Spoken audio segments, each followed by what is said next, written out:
officials are ready. The players are ready. Skypark Podcast. Undisputed number one attraction, the pound for pound superstar. Oui, le basket, il faut penser basket. It's over! Unbelievable!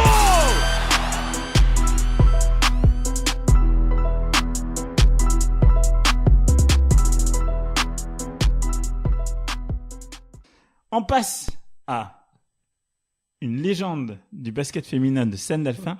Bon, comme elle est sûrement très humble, elle va peut-être pas accepter le compliment de légende.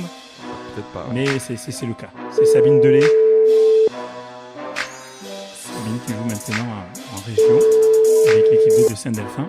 Oui, ça fait de nombreuses années à Saint-Delphin. Allô? Oui. Salut Sabine, c'est Ablaï. Tu vas bien? Salut. Oui, très bien. Je suis avec Jordan Gonzalez. Salut Sabine. D'accord. Ça va? Salut. Ouais. Bon, excuse-nous pour le retard, Sabine. On Ouais, était avec un autre invité, mais ça y est, on a terminé, on est libre pour toi. Je te remercie beaucoup, Sabine, déjà d'avoir accepté l'invitation. C'est pas toujours évident d'accepter de parler comme ça dans une émission. Mais en tout cas, c'est gentil de l'avoir fait. Et moi, je te connais peu. En revanche, Jordan un petit peu plus. Et Jordan a beaucoup insisté pour compter dans l'émission parce que, selon lui, tu as vraiment marqué l'histoire de Saint-Delphin. Et on voulait parler un petit peu de ton parcours et analyser ça avec un petit peu de recul avec toi. D'accord. Voilà. Est-ce que tu peux nous dire, Sabine, comment tout a commencé? Est-ce que ton premier club, déjà, c'est Saint-Delphin? Oui. Alors, j'ai commencé effectivement à Saint-Delphin. Alors, j'ai commencé sur le tard parce que je faisais de la natation avant. J'ai commencé en dernière année Benjamin. Donc, ça remonte à quelques années. J'ai suivi en fait une copine, je connaissais pas du tout le basket et elle m'a sollicité parce que j'étais grande. Du coup, j'ai suivi, j'ai adoré ça et c'était à l'époque Rémi Brouillard qui entraînait. Donc j'ai fait 3 ans à Saint-Delphin, c'est mes premières années de basket, ouais. Donc toi, t'es arrivé avant Christian Matillon? Oui. Ok, d'accord. Et Ouais, moi je suis arrivée, j'étais au club en 91, donc ces 3 années-là. Après, je suis passée par les JSA et Talence et j'ai bouclé la boucle en revenant à Saint-Delphin. Et d'ailleurs, t'es parti au GSA en équipe jeune pour jouer à un niveau plus élevé, c'est ça? En fait, je suis partie. C'est fin d'année minime. Rémi m'avait inscrit à des sélections de Gironde. Et l'entraîneur à l'époque, c'était Gilles Vigneault, qui était aussi entraîneur des cadettes des JSA. Donc il a cherché à me recruter, j'ai suivi. Donc je suis partie au JSA, mais c'était mes années cadettes et ma première année senior. D'accord. Donc on a été championne de région. Après en senior, on jouait encore en région. Et puis c'est sur une coupe 33 où on a joué contre Talence. Une coupe de Gironde et où Talence m'a recruté, donc j'ai fait qu'une année senior avec les JSA, j'étais pas encore du tout en national. Hein. D'accord. Alors assez rapidement quand même, tu avais des résultats, tu as progressé assez rapidement au point où les différents clubs te repèrent. Oui. Alors c'était pas gagné au début, parce que je suis gauchère, mais j'avais des appuis de droitier, donc c'était un petit bazar au démarrage. Et puis Rémi a eu la patience de me former. Et effectivement, après je pense qu'il y a la taille qui a aidé. Le fait que je sois gauchère, et puis, oui, effectivement. Et tu mesurais combien? 1m80, en fait, je fais ma taille depuis que j'ai 13 ans. D'accord, ok, d'accord. 1m80, parce que je t'ai déjà vu, tu me paraissais pas aussi grande. Oui, 1m80. Ok. Et est-ce que à ce moment-là, pour toi déjà, c'est un objectif de jouer au basket à un haut niveau, ou est-ce que tu es dans l'idée, de t'amuser? Alors pas du tout, c'était plutôt dans l'idée de s'amuser. Au début c'était pour suivre une amie, après je me suis fait un groupe d'amis. Ça a toujours été un loisir et vraiment pour le plaisir du jeu. En cadette là, il y a Whitey qui avait cherché à me sélectionner pour les espoirs. Et il y avait les études, mes parents avaient déjà mis le veto, mais même moi le fait de professionnaliser, de passer à 2 entraînements par jour tous les jours, ça devenait je pense que ça aurait été trop contraignant pour moi. Moi, je voulais que ça reste un plaisir et le plaisir du jeu, de retrouver les amis. Donc, si tu as joué à un haut niveau, c'est juste parce que c'était à Saint-Delphin et que c'était le plaisir de continuer avec tes copines, c'est ça? Mais c'est ça, c'est qu'en fait, on est parti d'un groupe, que ce soit à Talence ou à Saint-Delphin, on est parti on est parti d'un petit groupe de copines qui jouaient pas forcément à un haut niveau, et puis la mayonnaise à chaque fois a pris, et on est monté comme ça, de fil en aiguille. T'as aucun regret aujourd'hui par rapport à ça? De pas avoir peut-être goûté enfin bon, t'as joué au niveau, hein, mais si effectivement Whitey était intéressé par toi, etc., peut-être que t'aurais pu jouer à un niveau plus élevé encore. Est-ce que t'as pas quelques regrets en te disant j'aurais peut-être pu y goûter? Non? Non, alors pas du tout. Bon, alors après, je sais pas, hein, parce que c'était en espoir. Si ça se trouve, j'aurais jamais eu un niveau exceptionnel, mais non, j'ai jamais regretté parce que du coup, j'ai quand même pu vivre des choses à côté et je me suis jamais écœurée du basket. Non, ça a toujours resté un plaisir et je pense que je me serais vite, peut-être pas écœurée, mais lassée du fait de... Alors après, c'est sûr que c'est toujours quand on voit à la télé et puis les filles quand elles parlent de leur passé en pro, c'est vrai que ça donne envie, mais non, j'ai pas vraiment eu de regrets sur ça. Après, je pense ça que se voit j'aurais un peu. refait. Ça se voit que oui, quand tu joues, en fait, ça se voit que tu joues vraiment pour t'amuser et que tu joues pas vraiment pour. Enfin, si, on voit que t'as la compète, mais on voit que c'est d'abord un plaisir pour toi. Oui, il y a toujours le côté compétiteur et l'envie de gagner et de se battre, mais c'est vrai que oui, c'est toujours resté un plaisir et vraiment le plaisir du jeu en premier, quoi. Donc toi, t'étais présente lorsque l'équipe féminine a enfin réussi, entre guillemets, le rêve de Christian Mathillan d'atteindre la Nationale 2. La Nationale, ouais. Et qu'est-ce que tu peux nous dire sur ce moment-là, ce moment où vous terminez, je crois que vous êtes première des championnats quand vous montez, c'est ça? Oui, l'année où on monte, on est première. Et puis, c'est sur les playoffs, là où on bat Cholet, une ambiance hostile. C'est vraiment un des matchs qui m'a marqué, parce que c'était assez compliqué chez eux. Pourquoi hostile? Des insultes du public, des choses comme ça? Ah oui, complètement, ouais. Ça a dû te choquer. Comment? Ça a dû vraiment te choquer, puisque c'est aux antipodes de ce pourquoi tu pratiques le basket. Ah ouais, exactement. De voir le public comme ça, aussi déchaîné, aussi méchant, hein, puis même dans l'accueil ou l'après-match, où une fois, enfin, on peut se dire que des fois, pris dans le match, dans l'ambiance, les gens dégoupillent, mais le fait que même après le match terminé, ça continue jusque dans on n'a même pas eu d'après-match avec un petit repas. Ouais, rien du tout, on s'est fait virer. Ça a été, bref. Mais oui, on a fini, donc pour revenir sur la montée, on a fini première de la phase régulière, on a gagné Cholet là-bas et Belleville, et du coup à la maison, on avait un petit peu moins la pression, bon, si on l'a toujours, mais il fallait pas qu'on perde plus de 20 points de mémoire. Donc du coup, on a joué un peu sur la retenue et puis on a gagné, et voilà, c'était l'explosion de joie. Je sais pas si Christian vous a raconté cette péripétie, mais ça a été un moment. Tu connais Christian, il est beaucoup sur la retenue. Christian, c'est un ancien militaire, si je me trompe pas.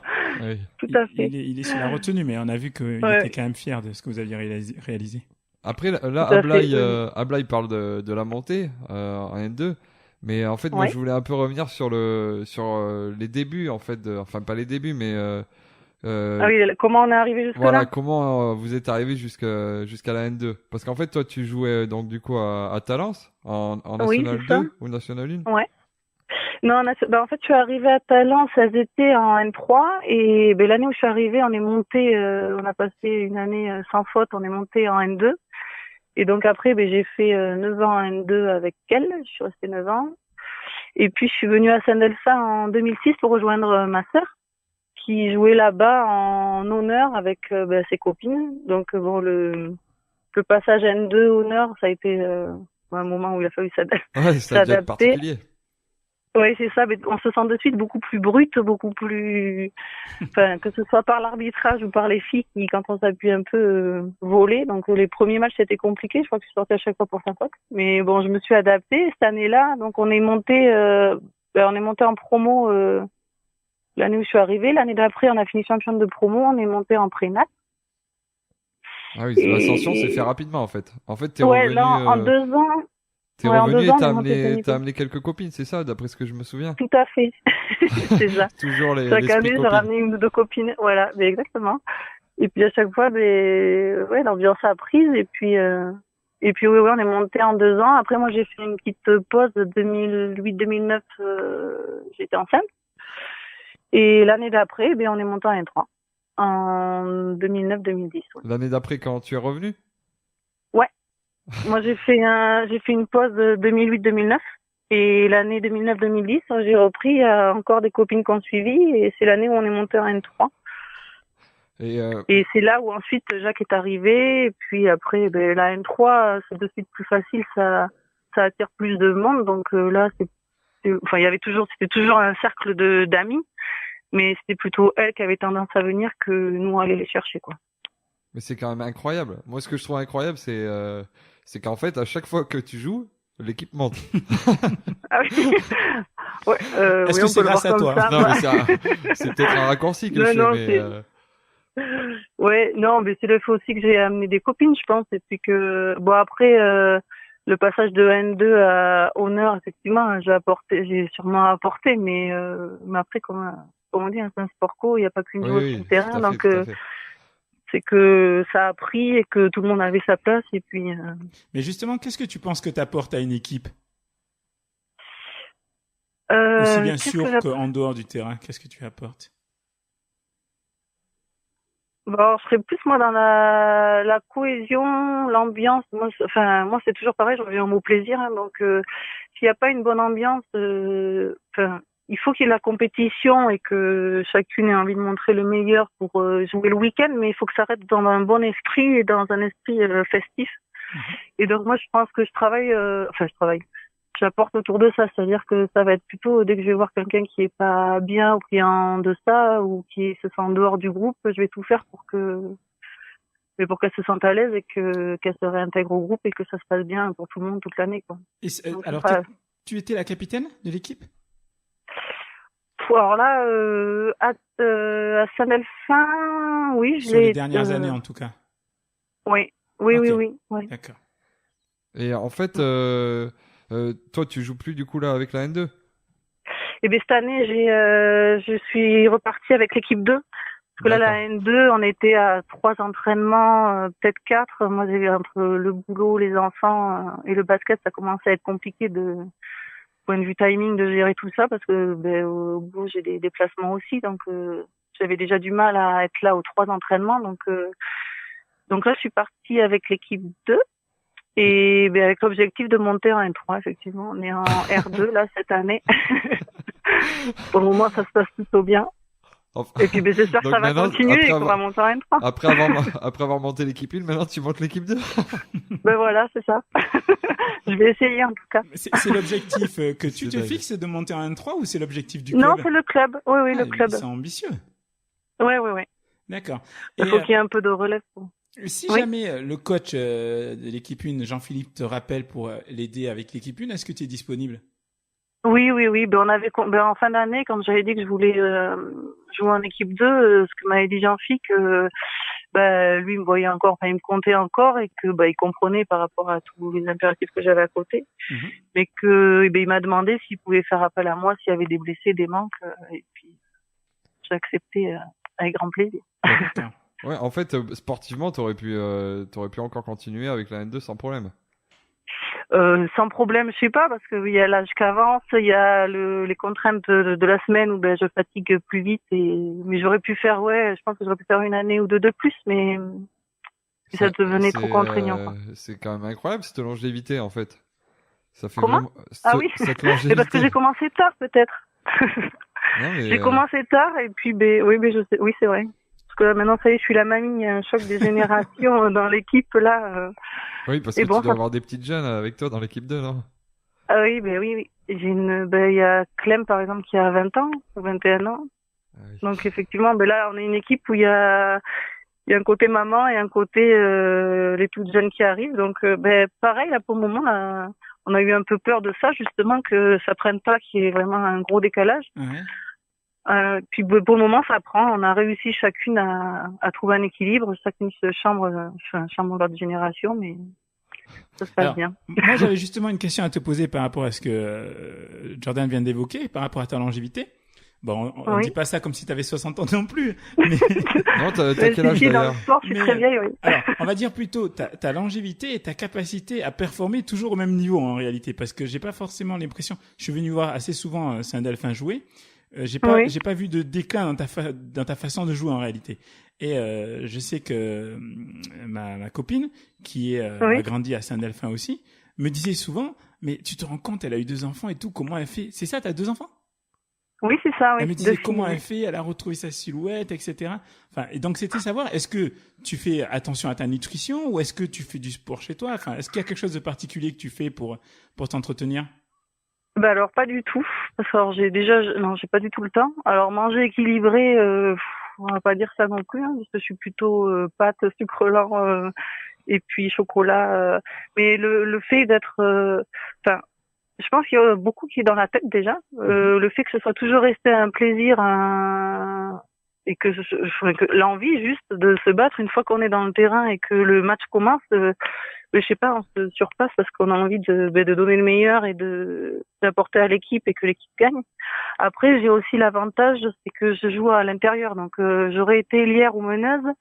Peut-être tous les changements de rythme, les accélérations et tout ça, avec l'âge, peut-être que j'aurais eu plus de mal à me démarquer sur des jeunettes ou sur des filles en canne, que là, à l'intérieur, c'est quand même, bon, même si je suis pas le gros poste 5, il y a, c'est plus sur du jeu posé, des feintes, il faut du physique, mais peut-être moins que sur c'est plus sur un sur de poste la à l'aile technique ou à la main. Ouais, voilà, de la ouais. mobilité. Et moi, je pense aussi que ce qui fait que tu dures et tu continues à apporter aux équipes, tu me diras si tu as déjà entendu ça d'autres coachs, c'est ton sens du rebond. Oui. C'est vraiment quelque chose que tu as de très développé chez toi, ça. C'est ton point fort, non? Oui, tout à fait, ouais. Oui, alors moi j'ai toujours pensé que c'était la chance que j'étais placée au bon endroit au bon moment, mais. Mais depuis toutes ces années, quand même. C'est trop souvent bien placé. Oui. Le rebond, et on m'a dit aussi c'était j'avais un décalage spatio-temporel parce que je suis un peu peut-être sur mes côtés. Oui, voilà, c'est ça. Et puis je le fais peut-être pas au même rythme que les autres justement. Ouais. Et donc du coup, ça arrive à passer là où ça passerait pas si j'étais plutôt libre peut-être. Je sais pas. Ah d'accord. Ok. Et juste avant de conclure, je voulais que tu nous dises un mot. Tu en as parlé rapidement de ce décalage entre les petites jeunettes, etc. Comment ça se passe? Est-ce que tu es la capitaine de l'équipe 2? Oui. Quel est ton rapport avec les plus jeunes? Tu as parlé de Clémence tout à l'heure. Je sais que tu joues avec Léa aussi. Oui. C'est jeune. Comment ça se passe? Très bien. Après, moi, j'observe beaucoup, mais ça, c'est de nature, que ce soit dans le sport ou en dehors. Et du coup, je suis plus dans le conseil et la maman qui coucoune un peu, quoi. C'est que Léa, en début d'année, elle a eu un coup de mou. Et on s'est écrit pour que ça aille mieux. Maintenant, elle a l'air d'être bien repartie et d'être en forme. Ça va être plus ça, être attentive, donner quelques conseils et puis faire que d'accord, ça se passe bien. Mais elle t'écoute parce que tu sais, on dit souvent que les jeunes aujourd'hui sont moins patients, qu'ils écoutent un petit peu moins. En tout cas, au sein de ton équipe, tu le ressens pas ça? Non. Ou alors, comme je suis vieille, je fais peur.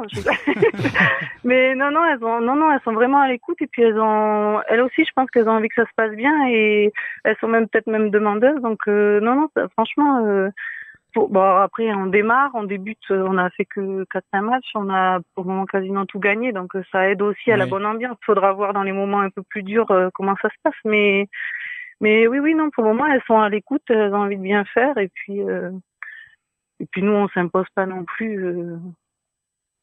Donc, du coup, ça... Moi, j'avais une petite question. Toi qui as connu le club de Saint-Delphin au tout début et le club de Saint-Delphin... Familial. Voilà, familial. Justement, je voulais savoir, est-ce que tu as toujours cette ambiance familiale dans le club ou est-ce que, justement, maintenant, c'est devenu un gros club avec les gens qui se parlent un peu moins?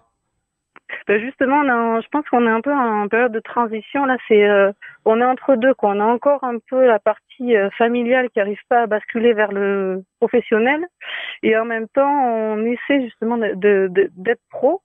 Et on a perdu, par la dimension du club. Hein. Entre la salle, ça a amené beaucoup de monde, beaucoup d'équipes, beaucoup de personnes. Donc du coup, il reste les anciens là qui ont encore cet esprit famille, mais on a tendance quand même là à se professionnaliser et puis du coup ça involontairement, mais ça cloisonne un peu et on a plus de mal à tous se retrouver dans l'esprit de famille qu'il y avait à l'époque, dans le vieux pas trop, où on se retrouve à chaque fois, quoi. Oui, voilà. Et Il toi, y a quelques instincts qui continuent, mais ça se perd, ouais. Et puis, comme vous disiez, là, les jeunes, bon, ils sont peut-être moins patients. Et puis surtout, là, quand l'ambition, c'est de monter en N1 et pro, on a tendance à avoir des jeunes qui viennent vraiment pour le côté sportif et le côté festif se perd un peu. et tu trouves que c'est plutôt une bonne chose que le club se professionnalise ou toi, tu préférais justement l'ancienne version Ah ben non, mais c'est très bien pour le club, c'est très bien pour la ville. Non, je pense que ça peut apporter que du bien et il faut. D'ailleurs, c'est même étonnant que quand fille ou garçon, même dans une grande ville comme la nôtre, il y ait pas. Mais après, moi, effectivement, c'est pas trop ma philosophie du sport, mais je pense que c'est non, mais je pense que c'est bien pour tout le monde. Après, il faut qu'il y ait un club comme ça et qu'il soit moteur et qui attire du monde et qui ait un basket pro qui représente la ville, mais moi, je suis pas comme je disais tout à l'heure, quoi. C'est pas ta motivation première, en tout cas. Voilà, tout à fait. Tu pourrais t'impliquer davantage dans le club parce que de la façon dont tu me parles, j'ai le sentiment que tu as peut-être une fibre qui pourrait te mener à devenir coach. Est-ce que c'est un objectif ou une idée? Alors pas du tout. J'ai jamais été attirée par le coaching. Peut-être par manque de confiance, mais de pas savoir trouver les bons arguments, les bons mots, au bon moment pour coacher, peut-être entraîner. Et ben alors là, du coup, je disais j'avais 2 enfants, j'ai 2 filles qui se sont mis au basket. J'en ai une qui est en baby. Et l'autre qui est en poussine. Et cette année, c'est la première année où je vais les coacher, justement. D'accord. Donc, on va voir ce que ça donne. Il y a peut-être un début de quelque chose. Et voilà, il y a peut-être un début, ouais. Et du coup, tu vises la montée, alors, comme à chaque fois. Oui. Je sais pas s'il y a des montées à ce stage-là, mais... Je sais pas non plus. Sabine, ouais. Quand est-ce que tu te diras, là, c'est cette fois, c'est la fin? Quand est-ce que tu en arriveras à te dire c'est fini? Quand ton corps voudra plus, quand... Voilà, c'est ça. C'est quand le corps décidera. Oui. Mais là, c'est l'année dernière où j'ai jamais eu de grosses blessures. J'ai eu une entorse, c'était souvent des entorses à la cheville. J'arrivais à gérer assez rapidement. Et l'année dernière, j'ai eu un peu peur, où j'ai eu un problème au tendon d'Achille. J'ai été arrêtée 3-4 mois. Et je pense qu'il y a que ça qui me fera arrêter. Alors, quand j'aurai plus le physique pour poursuivre. Et puis, je passerai à autre chose. Mais là, c'est vraiment c'est resté comme maintenant, il y en a qui se mettent, à mon âge, qui se vont vers la course ou vers des sports comme ça pour continuer à faire du sport. Moi, tant que je peux faire du basket, je fais du basket pour faire mon sport, quoi. Bon, on va conclure, si tu veux bien, Sabine, en parlant un tout petit peu de ton équipe. Je vais te poser quelques questions rapides. Tu vas nous répondre vite et cash. Et ça va nous permettre un petit peu de parler en même temps de tes coéquipières. Dans ton équipe actuelle, qui est la joueuse la plus drôle? Steph. Ah oui, Steph, la femme de JP. Ok, d'accord. Qui joue au taille. Ok. Et pourquoi? Qu'est-ce qu'elle fait de spécial, Steph? Enfin non, alors pas sur un terrain, parce que sur un terrain, en dehors. Elle est loin d'être rigolote. Elle a son caractère, mais elle le sait. Mais en dehors, oui, c'est vraiment. Elle est toujours dans la connerie, dans les blagues, dans les chambres. Elle travaille la cohésion. Ouais, tout à fait. Qui est la plus relou? Relou? Ouais. Il y en a pas de relou. Ouais, bien sûr. Tu sais comment c'est les équipes de filles, ça... On va commencer à faire des histoires, là. Non, la plus ça. relou, allez, Charlotte. Charlotte, je vois pas qui c'est. Alors, Charlotte, c'est une ailière qui est très télé-réalité. Et donc, du coup, dans son comportement aussi, elle l'enjoue, on la chambre sur ça, et c'est dans ce sens que je dis qu'elle est relou. Charlotte, ok. La plus calme? La plus calme et la plus discrète, ça va être Claire. Ouais. Donc, Claire, qui est au basket au club depuis très longtemps. Ses parents y étaient. J'ai perdu son nom de famille, mais elle est très discrète, très posée. Qui est la plus faillotte? Qui est quoi? La plus faillotte. Je sais pas d'ailleurs si ça se dit faillotte. Ah oui, Léa. Ah oui, Léa. C'est ma chouchou, Léa. C'est la faillotte? Oui, c'est la faillotte. Voilà, elle sait être la chouchou. Ok, d'accord. Qui est la plus talentueuse? Talentueuse, oh ben, allez, Anne.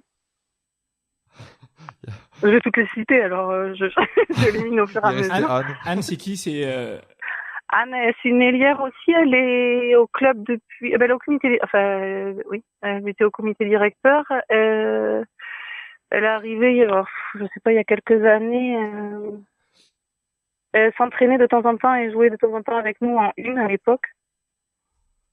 Vous la décrire non, je vois pas bien qui c'est. Et ta sœur, Une elle, ailière, elle joue c'est plus le- avec toi, ta sœur? Eh ben, malheureusement, non. Elle a voulu reprendre cette année, justement. Je vais travailler pour qu'elle reprenne. Et elle a fait les entraînements avec nous. Ça a commencé à prendre. Et puis, ben, elle s'est fait mal, elle s'est fait mal au tendon d'Achille. Ah mince. Donc là, pour le moment, ouais. Pour le moment, elle reprend tranquille la kiné et tout ça. Et je désespère pas qu'elle reprenne l'année prochaine avec nous.